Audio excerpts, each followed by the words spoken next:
ओम भूर्भुवः स्वः तत्सवितुर्वरेण्यं भर्गो देवस्य धीमहि धियो यो नः प्रचोदयात्। ओम नमो भगवते वासुदेवाय। भगवद गीता कर्म संन्यास योग का आज 7वां विवेचन हम प्रस्तुत करने जा रहे हैं। एक ग्रंथ है जिसका नाम है विज्ञान भैरव, और उसमें 112 सूत्र दिए गए हैं जो वस्तुतः भगवान शंकर और पार्वती जी के बीच का संवाद है। उसकी चर्चा से ही आज अपना कार्यक्रम प्रारंभ करते हैं। भगवान शंकर से मां पार्वती जी पूछती हैं, शांत कैसे हुआ जाए, आनंद को मैं कैसे उपलब्ध हूं, अमृत कैसे मिलेगा। तो शंकर भगवान कहते हैं, बाहर जाति श्वास और भीतर जो जाति श्वास के बीच ठहर जा, अमृत उपलब्ध हो जाए। मां पार्वती कहती है कि समझ में नहीं आया, कुछ और कहें। तो भगवान शंकर दो सूत्र कहते चलते हैं, और हर पंक्ति में एक ही बात है कि दो के बीच में ठहर जाओ। एक ही बात है, क्या? वो ये कहते हैं जन्म और मृत्यु के बीच में ठहर जाओ, प्रीतिकर और अप्रीतिकर के बीच में ठहर जाओ, दुख और सुख के बीच में ठहर जाओ, सम्मान और अपमान के बीच में ठहर जा, मित्र और शत्रु के बीच में ठहर जा। तो मां पार्वती ने तो क्या होगा? तो मुक्ति और प्रभु में प्रवेश और सच्चिदानंद में गति। देखिए, उनका तात्पर्य है कि कुछ उदाहरण जो उन्होंने दिए हैं, सार इसमें यह है कि कहीं भी कैसे भी अपने जीवन में आप दो विपरीत चीजों को खोजिए, अभ्यास के लिए है, और उनके बीच में तटस्थ हो जाना। योग का यही सार है। और ये जो मूल बात है योग की, द्वैत में भटकती चेतना अद्वैत में प्रतिष्ठित और स्थिर हो जाती है। द्वैत में भटकती चेतना अद्वैत में स्थिर हो जाती, प्रतिष्ठित हो जाती जब आप दो विपरीत चीजों के बीच में ठहर जाते। किसी भी मार्ग को अपना लें, मगर समझ तो लें कि कैसे भी वो बीच में हो। यही श्री भगवान कृष्ण का मूल संदेश है, समझ का सिद्धांत जो उन्होंने बताया। आगे भगवान कहते हैं, ये जो इंद्रियां और विषयों के संयोग से उत्पन्न होने वाले सब भोग हैं, वे यद्यपि विषय और पुरुषों को सुख रूप भासते हैं, मतलब प्रतीत होते हैं, पर वह निस्संदेह दुख के हैं और आदि और अंत वाले अर्थात अनित्य है। इसलिए अर्जुन बुद्धिमान और विवेकी प्राणी उनमें नहीं रखता। देखिए, पहली बात तो यह है कि इंद्रियों और विषयों के मेल से प्रतीत होने वाले सुख, जो इंद्रियों और विषय के मेल से जो सुख प्रतीत होता है, अंततः दुखी है। वे शुरू होते हैं, क्यों? वो शुरू होते हैं और समाप्त भी होते हैं, यानी वो सुख शाश्वत नहीं है।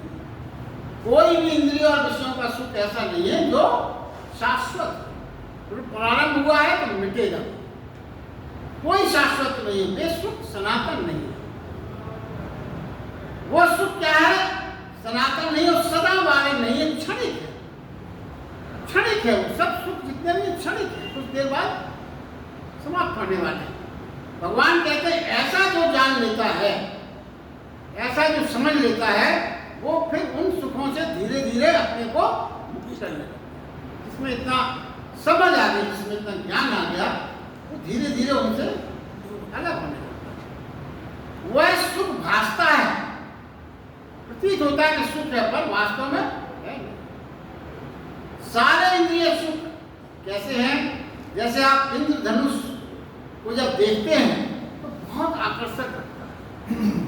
सभी ने इंद्रधनुष देखा है, मगर वो कहते हैं यदि आपको संभव हो और उसके पास आप जाएं इंद्रधनुष के, तो वहाँ कुछ नहीं है, थोड़ी बहुत भाव की दिखेगी और कोई सुंदरता नहीं। वास्तव में है जो भासता है वो सुंदरता उसमें निकट जाने पर नहीं होती। तो जो ऐसा समझ लेता है, जान लेता है, जो ऐसी वास्तविकता को समझ लेता है, जान लेता है, वह स्वभावतः वासना से ऊपर उठकर आसक्ति बनने से दूर हो जाता है। चेतना जहाँ ठहर जाती है वहीं परम सत्ता मैं का उसमें प्रवेश। देखिए आदमी का स्वभाव ऐसा है जो हमने अपने दैनिक जीवन में हमेशा महसूस किया है, क्योंकि हम जो भी उदाहरण हैं वो अपने जीवन से जुड़े हैं, जो अपन महसूस करते हैं। देखिए किसी के पास बड़ा महल है और पास ही एक झोपड़ी वाला भी बनी हुई है उसके पास, तो झोपड़ी वाला जो है, झोपड़ी में रहने वाला महल को देख देख के उसमें बड़ा सुख छिपा है, हमेशा इस कल्पना में ही जीता है, ये उसकी कल्पना हो। और जो महल में रहने वाला उसे अपना महल नहीं दिखता, जो रह रहा है उसमें उसे क्या दिखेगा, उसकी कल्पना और बड़े महल में आनंद की होती है, अपने महल में उसे सामान्य सा लगने लगता है। तो क्या है, सुख मिला नहीं, क्योंकि क्या नियम क्या है, तो हम और आपने सबने महसूस किया है, कोई भी सुख जिसकी हम आकांक्षा करते हैं, प्राप्त होने की कोशिश करते हैं, मगर वो सुख मिला नहीं कि वो समाप्त हो गया। भोगने को भी समय नहीं लगता है कि उसको हम चलो थोड़ा सुख जो मिला है कि प्रयास के बाद उसको थोड़े कुछ दिन भोग तो लें, ना भोगे बिना भी वो उसका आकर्षण समाप्त हो जाता है। ये विचित्रता है जीवन। देखिए क्या है,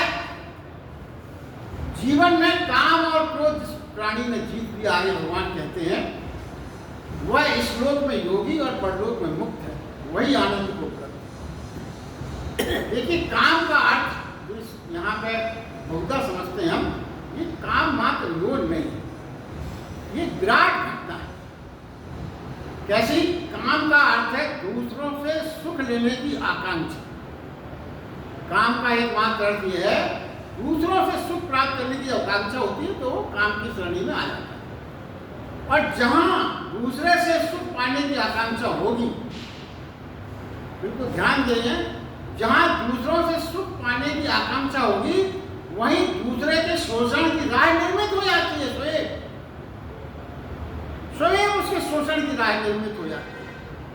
और क्या होगा, इस शोषण में इंद्रियों सुख की प्राप्ति में जो बाधा बने, इस प्रकार का जो शोषण है इंद्रियों सुख की प्राप्ति के लिए, उसमें अगर कोई बाधा उत्पन्न करता है या कोई भी किसी भी तरह की बाधा उत्पन्न होती है तो उसके प्रति हम क्रोध से भर जाते हैं। इसीलिए भगवान ने काम और क्रोध दोनों संयुक्त रूप से दिए,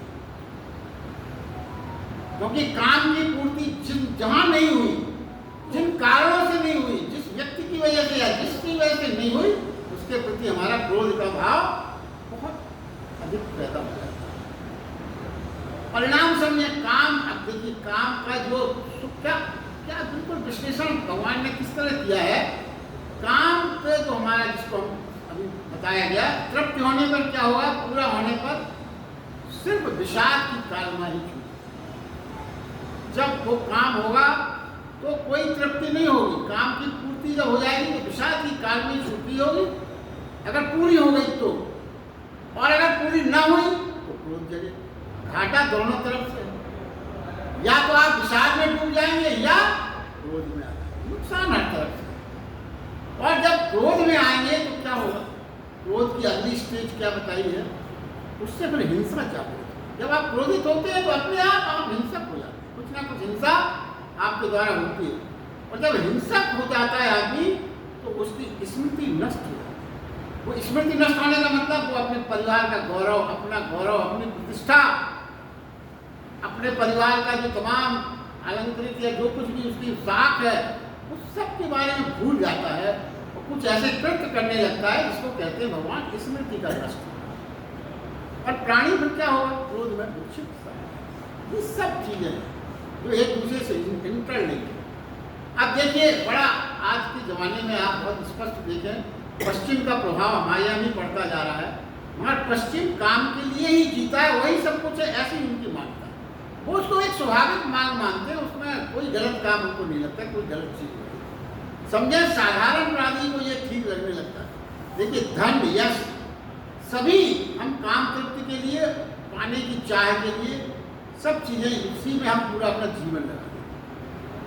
धन यश सभी हम काम तृप्ति के लिए ही पाना चाहते हैं और इसी में अपना पूरा जीवन उनका लगता है। और एक बात और जो समझने की है यहाँ पे ये है, गरीब समाज जो होता है, जैसे वो तो पश्चिम बहुत धनाढ़ माने हैं, गरीब समाज मान्यताओं से डरता है, मर्यादाओं से डरता है, उसे लगता है कि नहीं हमें मानना है। और अमीर और समृद्ध समाज क्या होता है, मान्यताओं से वो नहीं डरता, कोई रूल्स रेगुलेशन हमारे लिए थोड़ी, हम तो बहुत सशक्त हैं, साधन संपन्न हैं। ये सब यहाँ जो भी मर्यादा है, सारे वरदान आदि सब टूट जाते हैं। जहाँ धन और यश और बहुत ज़्यादा शक्ति होती है, वहाँ सारे मर्यादा और सारे वरदान सब टूट जाते हैं। परिणाम क्या होता है, फिर वही तृप्ति के बाद विषाद विक्षिप्तता छा जाती है। और जब आपके जीवन में विषाद होगा, विक्षिप्तता होगी, तो कितना भी सुख साधन आपके पास क्यों ना हो, जीवन रसहीन हो जाए। क्या रस है? जब आप क्रोध में हैं, तरह से आप विक्षिप्तता का जीवन जी रहे हैं, तो फिर सारा जीवन रसहीन हो गया। और जीवन में रस ही तो सबके सुख का असल मूल कारण है। आपके पास सब कुछ है, अगर उसमें कोई रस नहीं है आपको। दूसरी स्थिति यह है कि काम का दमन करो। काम का दमन करेंगे तो क्रोध उत्पन्न होगा, क्रोध 1000 उपद्रव करेगा। देखिए आजकल क्या है, काम का दमन करने से और जो क्रोध उत्पन्न होगा उससे तमाम तरह की तोड़ फोड़ हो रही है, आगजनी हो रही है, हिंसा हो रही है आज के समाज में। उसके पीछे यही कारण अंतर नहीं, मनोवैज्ञानिक कारण यही है। कृष्ण भगवान का चिंतन क्या है फिर, ना काम को खुला छोड़ना हल है, ना काम को रोकना है। दोनों वेगों में अलिप्त हो जाना, दोनों के साथ अनासक्त हो जाना ही इसका हल है। दोनों से अनासक्त भाव से जुड़ना, कोई लिप्त ना हो, इसी आपके मस्तिष्क में उसकी कोई गहरी लकीर ना, अनासक्त भाव से आप करें। ऐसा व्यक्ति यहाँ पर परलोक के आनंद को उपलब्ध होता है, ऐसा भगवान।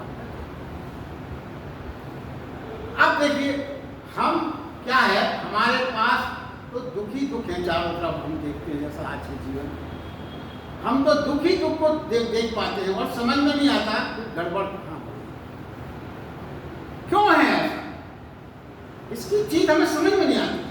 हम ये तय है कि एक बात तो इतनी तो बात तय है, अगर हमारे जीवन में दुखी दुख है, परेशानियां हैं, तो बाकी और कुछ चीजें आप समझे ना समझे, एक बात तो तय है कि भगवान श्री कृष्ण द्वारा बताए गए सिद्धांतों के विपरीत हम चल रहे हैं, ये तो तय है। क्योंकि अगर उनके बताए हुए सिद्धांतों पर हम चल रहे होते तो हमारे जीवन में दुख और दुख ना होता। अगर है तो बाकी कारण आप अलग ढूंढे, मगर एक बात तो निश्चित हो जाती है कि उनके बताए हुए मार्ग पर हम नहीं चलते। तो क्या है फिर, क्या करना है और क्या जानना है, कृष्ण के कारण क्या है, इसका पता करना है। क्या भगवान कृष्ण क्या चाहते। देखिए जब तक जो भगवान ने कहा है, जब तक हमें भीतर के आनंद का पता नहीं चलता, भीतर से रस नहीं आता, शांति और आनंद की झलक नहीं मिलती, तब तक हम किसी और के पास से सुख लेने की आकांक्षा में जाएंगे। अगर हमें भीतर से रस नहीं मिल रहा है, भीतर के आनंद को पाने की हमारी अभ्यास नहीं है, तभी हम बाहर के सुख के लिए लालायित होते हैं। भीतर के सुख की हमको जानकारी ही नहीं होती है। विशेष बात यह है, अक्सर जब बाहर के सुख के लिए आप ठीक जाते हैं, क्योंकि आपको भीतर के सुख की अभी उतनी अभ्यास नहीं होता है।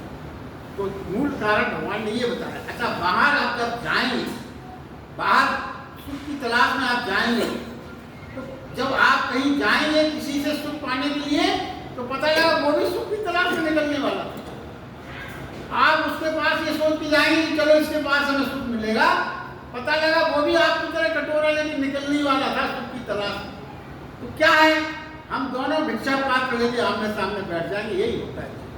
क्योंकि एक दुखी है तो दूसरा जब आप अपने दुख किसी को बताओ तो तत्काल ऐसी घटनाएं बताएगा कि वो आपका तो दुख कुछ नहीं है ना, मेरा दुख तो जान लो आप पहले, मैं तो बहुत दुखी हूँ, बहुत परेशान हूँ। आप किसी से मांग के देखो, आज की दुनिया में हो जन्म है, आप किसी से कहो 10,000 की जरूरत है तो वो कहता है हम तो निकलने ही वाले थे, हमें तो खुद बहुत बड़ी प्रॉब्लम है, चलो कि 30 तीसरे को देते हैं जहाँ तुम्हारी भी पूर्ति हो और हमारी भी पूर्ति। ये अनुभव है जीवन। तो कृष्ण के क्या उपाय क्या है समझें। देखिए कृष्ण भगवान ने जो उपाय बताए वो समझें कि काम एक बड़ी ऊर्जा है। काम ऐसा नहीं है कि आप कृष्ण काम को भगवान ने बहुत बड़ी ऊर्जा बताया है। ध्यान करें तो स्पष्ट होगा ये ऊर्जा काम केंद्र पर बन रही है, निश्चित रूप से बन रही है। सूत्र ये है, क्या सूत्र है? यदि ऊर्जा ऊपर उठ गई, कुछ उपयोग अनिवार्य है तो फिर बाहर जाने का मार्ग नहीं मिलेगा। अगर जो काम ऊर्जा है उसको बाहर जाने का मार्ग नहीं मिला, ऊपर की ओर उठ जाए, तो ऊपर बाहर जाने का मार्ग न मिले तो भीतर बहेगी और यही कुंडलिनी जागरण है। यदि आपकी ऊर्जा ऊपर की ओर उठने लगे, बहिर्गमन उसका ना हो, तो इसको कुंडलिनी जागरण का नाम दिया गया। तो कुंडली जागरण एक्चुअली क्या है? कुंडली जागरण एक बहुत रहस्य और एक गहन आध्यात्मिक प्रक्रिया है। अक्सर आपने सुना होगा कुंडली जागरण के बारे में। मैं उसको थोड़ा सा संक्षेप में समझें तो कुंडली जागरण को एक बहुत रहस्य और गहन आध्यात्मिक, जिसमें शरीर में स्थित सुप्त ऊर्जा कुंडलिनी शक्ति को जागृत किया जाता है। सुप्त ऊर्जा जो है शरीर की उसको जागृत किया जाता है। जैसे ये ऊर्जा माना गया है मूलाधार चक्र में सर्व के साथ 3.5 फेरे में लेकर स्थित रहे। मूलाधार चक्र जब यह ऊर्जा जागृत होती है शरीर और मन के माध्यम से ऊपर उठती है, जिससे विभिन्न आध्यात्मिक और शारीरिक अनुभव हो सकते हैं। ऊर्जा के जागृत होने पर कुंडलिनी क्या है? एक अव्यक्त ऊर्जा है जो प्रत्येक व्यक्ति के अंदर मौजूद है। ऐसा नहीं सबके अंदर वो सुप्त अवस्था में मौजूद है। कुंडलिनी जागरण के दौरान ये ऊर्जा शरीर में स्थित 7 चक्र जो माने गए ऊर्जा केंद्र उनको पार करती है, उनको टच करती है, उनके पार करती है। वो सारे केंद्र जो 7 चक्र माने गए वो एक्टिवेट हो जाते हैं, ऊर्जावान हो जाते हैं। फिर क्या होगा? अनुभव कैसा होने लगता है? कुंडलिनी जागरण के साधक को विभिन्न आध्यात्मिक अनुभव हो सकते हैं, जैसे दिव्य दर्शन, सुगंध, स्वाद, श्रवण और स्पर्श की अनुभूति जब ये ऊर्जा जागृत होती है। और शरीर में ये तो आत्मिक जागरण अंदर के, और शरीर कैसे होने लगता है? शरीर में कंपन होने लगता है, गर्मी और ऊर्जा का आभास होने लगता है, ये प्रभाव अनुभूति होने लगते हैं कुंडलिनी जागरण में। संक्षेप में जिन्होंने किया उनको इस बात का पर्याप्त अनुभव। देखिए क्या था पहले अपने जीवन में अपने आश्रमों की व्यवस्था की गई। पहले क्या था? ब्रह्मचर्य आश्रम पहला माना जाता। उसमें जो सूत्र थे उसका आनंद बाद में गृहस्थ जीवन का महत्व बाद में अपने आप गृहस्थ जीवन का आनंद आता है यदि आपने ब्रह्मचर्य आश्रम का ठीक से पालन किया। अब क्या है? ब्रह्मचर्य आश्रम तो आज के जमाने में समाप्त हो, सीधा गृहस्थ आश्रम है। इसीलिए तो सारी समस्याएं पैदा होती। ब्रह्मचर्य आश्रम की शिक्षा ऊर्जा को काम से हटाकर राम की ओर ले जाती है। ब्रह्मचर्य आश्रम में यही शिक्षा थी, ऊर्जा को काम से हटा के राम की ओर ले जाती है। ब्रह्मचर्य में यही ऊर्जा का सही उपयोग। तो क्या है? देखिए पहले अगर इसका जो तात्पर्य है वो ये बताते हैं काम क्या है? दूसरों पर निर्भर करता है। जैसा पिछले को क्या है, काम आप बिना दूसरे के बिना नहीं हो सकता, शोषण दूसरे की अनिवार्यता है। और राम क्या है? स्वयं की निर्भरता। बहुत सरलता से इस बात को समझें, आप थोड़ा सा भी ध्यान दें। बहुत सरल व्याख्या है। काम है दूसरों पर निर्भरता और राम है स्वयं पर निर्भरता। काम है बहिर्गमन और राम है अंतर्गमन। बहुत एक शब्द में सरलता से आप समझें। राम और काम के बीच सारा आंदोलन चल रहा है। जो बाहर दौड़ रहा है उसे काम ही काम सुनाई पड़ेगा, और जो भीतर दौड़ रहा है उसे राम और राम ही सुनाई पड़ेगा। और इसकी अनुभूति जो इस क्षेत्र में है उसकी, बाहर दौड़ेंगे काम ही काम, और भीतर की यात्रा पर हैं आप तो राम ही राम। जब शरीर की ऊर्जा बाहर जाती है तो एक दुर्गंध छोड़ जाती है और परिणाम दुख, और जब शरीर की ऊर्जा भीतर जाती है तो एक सुगंध की स्थिति, परिणाम आनंद। इसलिए भगवान श्री कृष्ण ने कहा है कि भीतर से आनंद पाने वाला ही योगी है, और इस लोक में आनंद स्थित रहेगा और परलोक में। ये भगवान कृष्ण ने इसीलिए ये सूत्र में ये व्याख्या दी। और आगे कहते हैं जो प्राणी आत्मा में ही आनंद का अनुभव करता है, आत्मा में ही विश्राम वाला है, जो आत्मा में ही ज्ञान पाता है, ऐसे ब्रह्म के साथ एक ही भाव हुआ, यानी ब्रह्म निर्माण को प्राप्त होता है। देखिए इसका मतलब क्या है, विश्राम, सुख और ज्ञान, ये तीन शब्द जो हैं, विश्राम, सुख और ज्ञान, ये सब कुछ आत्मा के यानी भीतर से, अपने भीतर की बात है, आत्मा की बात है, विश्राम, सुख और ज्ञान। मगर विचारें थोड़ा सा, अपने जीवन के बारे में सोचें तो हमें सब कुछ बाहर से मिलता हुआ प्रतीत होता है, आत्मा से बाहर ही सब इन चीजों की खोज है जो असंभव है। क्या है? सुख। सुख के बारे में हमेशा क्या मान्यता है आज के समाज में, बाहर से कोई देगा तभी मिलेगा। हमेशा हम डिपेंडेंट हैं दूसरे पे, कोई हमारा बाहर का कोई प्रबंधन होगा अच्छा जब ही हमें सुख मिलेगा। ज्ञान भी क्या हो गया, ज्ञान भी कोई बाहर से हमें देगा तभी प्राप्त हो, उसके लिए भी हम बाहर की तरफ झांकते हैं। और शांति भी बाहर से कोई देगा तभी प्राप्त होगी।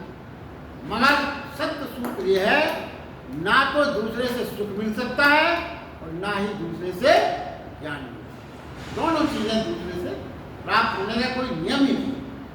सुख का जो आभास हमें मिलता है वो अंततः दुख होने वाला है बाहर से, और बाहर से ज्ञान संबंधी जो बात की जाती है, बाहर से हमें सूचनाएं मिल सकती है, नॉलेज मिल सकती है, ज्ञान भीतर से आता है, जानकारियां हम प्राप्त कर सकते हो बाहर से, मगर ज्ञान जो है वो भीतर से आता है। बाहर से तनाव मिलता है और विश्राम हो जाता है। बाहर से विश्राम की कोई व्यवस्था नहीं सर, बाहर से तो आपको तनाव ही मिलने वाला है, टेंशन बढ़ते जाते हैं और धीरे धीरे क्या होगा, हमारी नींद गायब हो जाती है। जैसा आज की दुनिया में अधिकतर देखा गया, नींद ही गायब हो गई। तो जब धीरे धीरे टेंशन बढ़ेगा तो नींद धीरे धीरे गायब होने लगती है। फिर हम नींद के लिए क्या करते हैं, नशे का उपयोग, नशे से नींद का प्रयास करने लगते हैं। और ये जो नशे से नींद का प्रयास है, ये विश्राम की भ्रामक तलाश है, ये केवल मूर्छा है, विश्राम नहीं। नशे से जो हम सोचते हैं कि हमें विश्राम मिलेगा, ये विश्राम नहीं है, विश्राम की परिभाषा में नहीं आता, मूर्छा की परिभाषा में आता। तो विश्राम फिर क्या है, आंतरिक घटना है विश्राम, बाह्य घटना है, आंतरिक घटना है, विराम, जिसमें सब ठहर गया, शांत झील की लहरें ना हो, बिल्कुल शांत झील हो गई, कोई लहरें ना उठ रही, आकाश में बादल ना हो, चुप मौन, होश पूरा और शांति पूरी, बेहोशी वाली नहीं, होश पूरा और शांति पूरी, ऐसे विराम को ही विश्राम करते। ऐसा विराम जब जीवन में हो, उसी को विश्राम माना।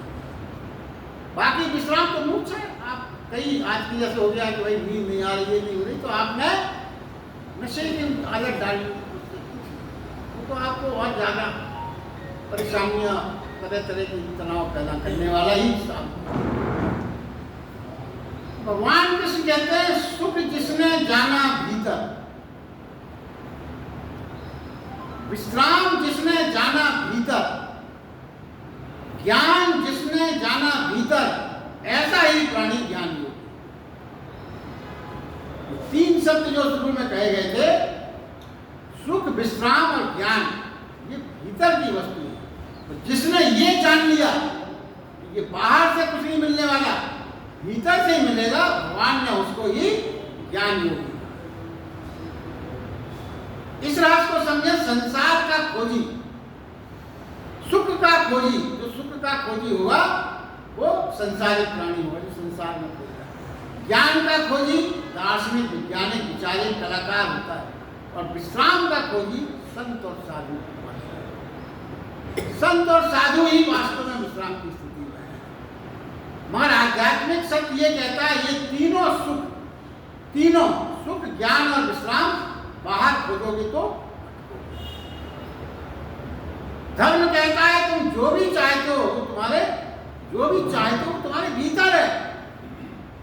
यदि भीतर ना होता तो तुम्हें चाह भी नहीं सकते। देखिए बहुत बड़ा मनोविज्ञान है।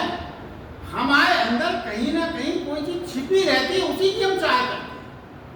अगर भीतर चाह ना हो तो बाहर खोजने की प्रक्रिया प्रारंभ भी नहीं हो सकती। भीतर जो पोटेंशियल छिपा रहता है वह हमारे बीज की मांग होती है। बीज वही वृक्ष बनकर अंकुरित होता है। देखिए बीज में एक पोटेंशियल छिपा है, वही होगा। अगर वो पोटेंशियल न छिपा हो तो वृक्ष नहीं हो सकता।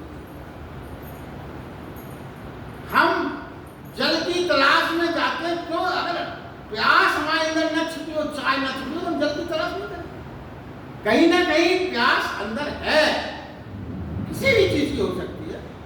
वो प्यास यदि होती है तभी आदमी, देखिए कई लोग बहुत अध्ययनशील हो जाते हैं, बहुत वैज्ञानिक हो जाते हैं, बड़े कलाकार हो जाते हैं, तो उनके अंदर उस चीज को खोजने की क्षमता किसी न किसी रूप में छिपी हुई है। अगर किसी के अंदर कोई क्षमता ही ना हो, कुछ सोच ही ना हो, फिर वो चीज हमको छोटे बाहर नहीं आ सकती। यही समझाने का मतलब है, जो क्षमता उसमें, तो फिर क्या है? हमारी सब मांगे, हमारी संभावनाओं की मांगे, जो हम हो सकते हैं वही हमारे। अगर हम किसी चीज की मांग कर रहे हैं, हमारे अंदर उपज रही है, तो निश्चित माने वो हमारी संभावनाएं की ही मांगे। वो अंदर से हमारे अंदर उसका पोटेंशियल छिपा हुआ है, जो हम वास्तविक में होने को आतुर हैं। तभी आतुर हैं जब अंदर छिपा हुआ पोटेंशियल नहीं छिपा होगा तो हमें उस चीज को पाने की आतुरता हुई नहीं सकती। पूर्व जन्म में जहां हमने छोड़ा था, क्योंकि भगवान ने कई बार गीता में अपन ने इसका सोचा है, पूर्व जन्म में जहां छोड़ा था आगे की यात्रा वहीं से नए जन्म में शुरू होगी। व्यवस्था प्रकृति करती है, हमें पता नहीं चलता, पर भूख उठेगी यही होने। एक ये नियम जो भगवान ने गीता में बताया। इसीलिए जब कृष्ण ने पूछा था एक जगह कि अभी हम करें और हम बादल की तरफ बिगड़ जाए तो फिर हमारे ज्ञान का क्या लाभ है? कुछ नहीं, तो हम सब इतर बितर हो जाएगा। नहीं, तू चिंता मत कर। इस जन्म में तूने जहां तक छोड़ा, तेरा अगले जन्म में ऐसे घर में, ऐसे परिवेश में, ऐसे परिवार में, ऐसे वातावरण में जन्म होगा, तेरा कार्यक्षेत्र ऐसा होगा कि तू वहां से अपने को आगे बढ़ा सकेगा। अगर तूने किसी चीज का आध्यात्मिक ज्ञान प्राप्त किया और इस जन्म में तू वहां तक पहुंचेगा, तो अगले जन्म में ऐसे घर में तेरा जन्म होगा, ऐसे माँ बाप तुझे मिलेंगे जो उस ज्ञान से आगे का वातावरण दे सके। ये सूत्र है। इसलिए इस बात की चिंता नहीं करना चाहिए कि हम तो कुछ सीख ही नहीं पाए। ठीक है, आप रास्ता इतना मंजिल तक पाने के लिए एक जन्म काफी नहीं है, कई जन्म लेना पड़ सकते हैं, मंजिल मिलेगी ये तय है। यदि आपने अपना मार्ग उस तरफ रखा, अब आप पीट करके चलोगे तो मंजिल कहां से? भोपाल जाना है तो कम से कम भोपाल की तरफ आपका डायरेक्शन तो हो। आपने बंबई की तरफ डायरेक्शन कर लिया और भोपाल भोपाल भोपाल आप करते रहो जीवन भर, ये नियम है। तो हम दौड़ रहे हैं, विश्राम, अरे अभी नहीं कुछ और कर ले, ठीक क्या होता है? हम दौड़ रहे हैं, भाग रहे हैं, और जब कोई कहता है भाई कर लो थोड़ा विश्राम, बहुत हो गया, नहीं अभी विश्राम नहीं, अभी क्या, अभी कुछ और पा लें, कुछ और एकत्रित कर लें, फिर कर लेंगे विश्राम। अल्टीमेटली विश्राम तो करने ही है, अभी नहीं, अभी तो हमारे अंदर ऊर्जा है, अभी तो हमारे अंदर शक्ति है, अभी हम विश्राम क्यों करें? और फिर ये सोचते सोचते अंत में हम गिर जाते हैं और हमारा अंत हो जाता है और विश्राम की व्यवस्था बनी। एक सज्जन थे, पढ़ने का बड़ा शौक था, उन्होंने कहा पढ़ेंगे जीवन भर, वो दुनिया की ग्रंथ, दुनिया की किताबें इकट्ठी करते रहे। और उन्होंने सोचा और इकट्ठी कर ले, करते करते 90 साल के हो गए। आंखों ने जवाब दे दिया, बैठने की क्षमता खत्म हो गई, कुछ नहीं पढ़ पाए। ऐसा ही हमारा हाल है। हम चीजों को, धन दौलत ये वो सब इकट्ठी करने में भोगोगे तो उस उसका उपयोग क्या है? दूसरे लोग मूर्ख कहेंगे कि लोग इतना छोड़ जाए। और एक तो वसीयत में बहुत बढ़िया एक ने बात कही कि जो हम वसीयत करते हैं, जो आप हमारा आप सभी के लिए चिंतनीय बात है ये, हम वसीयत करते हैं, सबको कुछ ना कुछ दे जाते हैं, सिर्फ एक व्यक्ति वो ऐसा होता है जिसको हम कुछ नहीं देते। एक ने पूछा वो कौन? बोले वो आप खुद हो। वसीयत दूसरों की होती है, अपने लिए आप उसमें कोई चीज नहीं लिख सकते, इसलिए वो कहते हैं भाई दूसरों तो जो आप कर रहे हैं अपने लिए तो कर लो। जीवन में सबको दूसरे के लिए छोड़ जाना। आपका वो कहाँ है? वसीयत में आपका, आपके प्रबंधन का, आपकी व्यवस्था का, आपके सुख का कोई उल्लेख नाम ही नहीं हो। तो हम सोचते हैं कि पहले देखिए क्या है, मनुष्य की प्रवृत्ति क्या है, हम सोचते हैं पहले कुछ प्रमाण मिले आनंद का तो भीतर की यात्रा देखें। उस प्रमाण को भीतर की यात्रा के आनंद का हमें तो कोई अनुभव नहीं, कोई प्रमाण बताइए हमको तो हम फिर भीतर की यात्रा की सोचें। तो ये तर्क बिल्कुल बेमानी है, मूर्खतापूर्ण है। कैसे कोई व्यक्ति अगर ये कहे कि पहले हमें तैरना सिखा दो फिर हम पानी में उतरे, ऐसा ही तर्क है। अब ये कहाँ की बुद्धिमत्ता है? पहले हमें तैरना सिखा दो उसके बाद हम नदी में उतरेंगे। तो भाई नदी में अगर तैरना है तो आपको संघर्ष तो करना पड़ेगा, प्रयास करना पड़ेगा, रिस्क लेना पड़ेगा। बिना आप उतरे नहीं आप तैरना सीख सकते। समझना होगा। फिर क्या करें? भगवान ये कहते हैं ध्यान में उतरे। भीतर की दुनिया से जोड़ने का जो तरीका बता रहे हैं वो ये बताया जा रहा है। क्या करना है? ध्यान में उतरे, और ध्यान में उतरते समय भूल जाए बाहर की दुनिया। ध्यान में है और ध्यान आपका कहीं और लगा हुआ है, बाहर की दुनिया में तो नहीं, तो गलत हो गया। भूल जाए बाहर की दुनिया, भूल जाए सारी झंझटें, परिवार की, बच्चों की, पत्नी की, इधर की उधर की, मित्रों, सारी झंझटें भूल जाए, सारे काम जो है सब भूल जाए, केवल मात्र श्वास को और धड़कन को सुने, और कुछ ना सुनाई पड़े, किसी तरफ ध्यान न जाए, ध्यान खाली श्वास की ओर हो, और खाली ध्वनि अगर सुनाई पड़े तो धड़कनों की ध्वनि सुनाई पड़े देखी, और कुछ ना सुनाई पड़े, ऐसा है। और क्या है, अगर ऐसा कर पाए तो भगवान कहते हैं महीनों की थकान पल में मिट जाए। कुछ क्षणों के लिए भी अगर ऐसा ध्यान लग गया तो महीनों की थकान पल में मिट जाएगी। दुख के पहाड़ भीतर की सुख की एक किरण से विसर्जित, दुख के पहाड़ भीतर की एक सुख की किरण से विसर्जित हो। ये भगवान की गारंटी है। श्री कृष्ण कहते हैं ऐसा ही तू योगी हो जाएगा। योग यानी दूसरे से जुड़ना। फिर वो बड़ा स्पष्ट कहते हैं कि देखो ज्ञान तो आपका स्वभाव है, कुछ और नहीं, आपका स्वभाव है। कोई अर्जन नहीं करना, सिर्फ जानना है कि मैं कौन हूं, वो तो आपका स्वभाव है। ज्ञान कोई भीख में नहीं मिलता, कोई भीख नहीं मांगता ज्ञान की। बुद्ध भगवान ने स्वयं पाया है, जो मिला हुआ था वो मेरा नहीं था, उससे मैंने खो दिया। भगवान ने यही कहा बुद्ध ने, तो क्या मिला? ज्ञान मिला, क्या मिला? जो मिला हुआ था वही मुझे नहीं पाया, और जो मिला, जो बाहर की चीजें थी वो मैंने खो दी, जो पाया है वो तो मेरे पास ऑलरेडी थी। तो ज्ञान तो अपना स्वभाव है प्रत्येक व्यक्ति के अंदर। सिर्फ आपको समझना है कि मैं कौन हूं। और ये बात जहां समझ में आई, असली ज्ञान तो यही भगवान ने बताया ना बार बार। असली ज्ञान तो ये है कि आप स्वयं को पहचान लें, वही ज्ञान है सबसे, उससे बड़ा और कोई ज्ञान नहीं।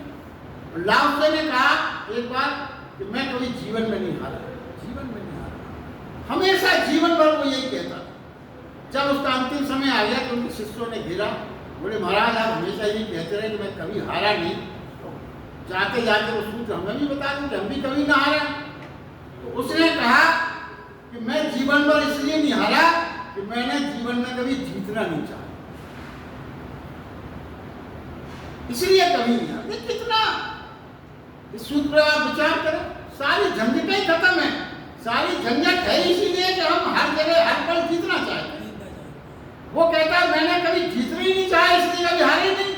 जब जीतना चाहोगे तभी हार होगी, अब जीतने नहीं चाहोगे तो काय की हार, समाप्त होगी बात। दुश्मन नहीं था कोई, मेरा कोई दुश्मन नहीं था। क्यों? क्योंकि